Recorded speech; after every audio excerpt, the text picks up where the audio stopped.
Il fait excessivement chaud, je suis en train de décéder. J'en ai marre.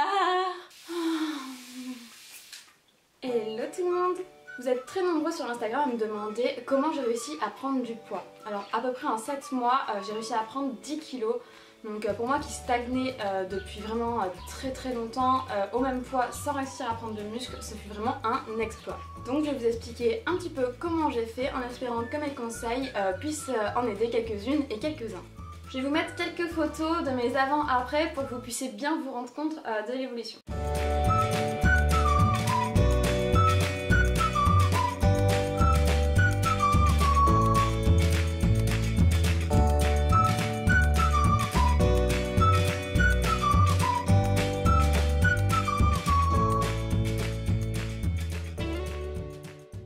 Du coup, ces conseils sont valables pour des personnes comme moi qui ont un métabolisme assez rapide et qui galèrent à prendre du muscle, vu que je vais vous parler de mon expérience.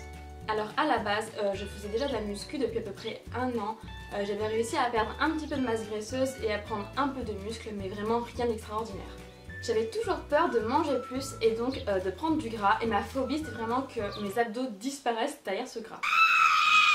C'est pour ça en gros que la prise de masse à proprement parler me faisait quand même vraiment peur. J'avais pas envie de voir mes abdos disparaître, c'était le truc impensable à ce moment-là. Mais il a fallu le déclic. Ce petit truc qui te pousse à laisser tes peurs et tes doutes de côté pour vraiment progresser.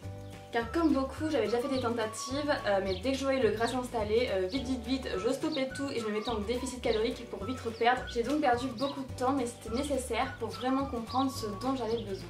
En septembre dernier, et l'été une fois achevé, je décide de ne plus me focaliser sur mon corps, d'ignorer un peu son aspect visuel et de commencer à réellement manger en quantité. Bon, bien sûr, ne l'ignorez pas totalement, hein. Il faut veiller à prendre du poids progressivement et à éviter de se transformer en loukoum. Mais globalement, c'est un peu l'idée.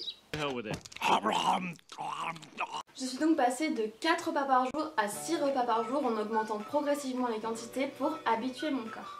Je vous mets tout de suite comment j'organisais mes repas au fil de la journée.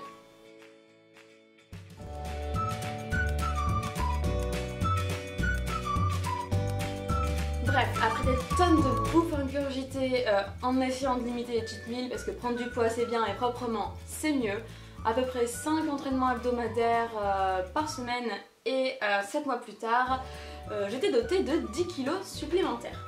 Donc là je me dis c'est bon Estelle, bon c'est déjà pas mal, je décide de m'arrêter là, de me stabiliser un moment et puis d'essayer de perdre un petit peu le surplus de gras qui s'était installé.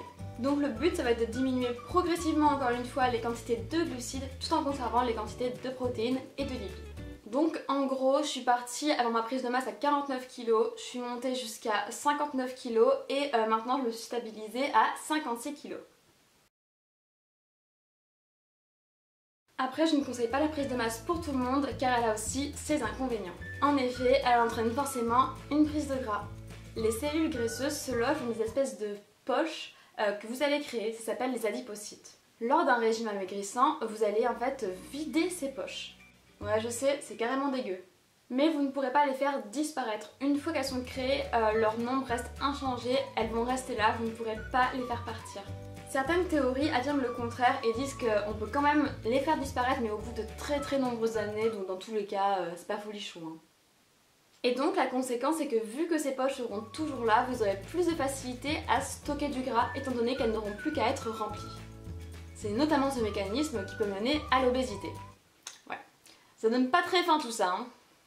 Donc si vous possédez un métabolisme normal et que vous prenez quand même du poids petit à petit au fil des années, continuez ainsi, je ne vous conseille vraiment pas la prise de masse. Mieux vaut une prise de masse sèche entre guillemets, ce qui signifie que vous allez vous placer en très léger surplus calorique et donc prendre très progressivement du poids et afficher une shape assez clean toute l'année. La progression sera plus lente mais plus propre et donc avec beaucoup plus d'avantages. Donc je conseille plutôt la prise de masse à des personnes qui ont un métabolisme très rapide, qui galèrent à prendre du poids, ce qui était mon cas. Dans tous les cas, soyez patient. La musculation est l'un des sports qui demande le plus de patience et d'acharnement.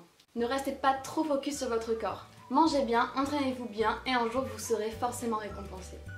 Sur ce, cette vidéo touche à sa fin. Dites-moi dans les commentaires si vous aussi vous galérez à prendre du muscle et si vous avez déjà tenté une prise de masse. Et surtout n'hésitez pas à vous abonner, ça me ferait très plaisir. On est déjà plus de 1000 sur cette chaîne et donc je vous remercierai jamais assez pour ça. En attendant, je vous dis à très bientôt!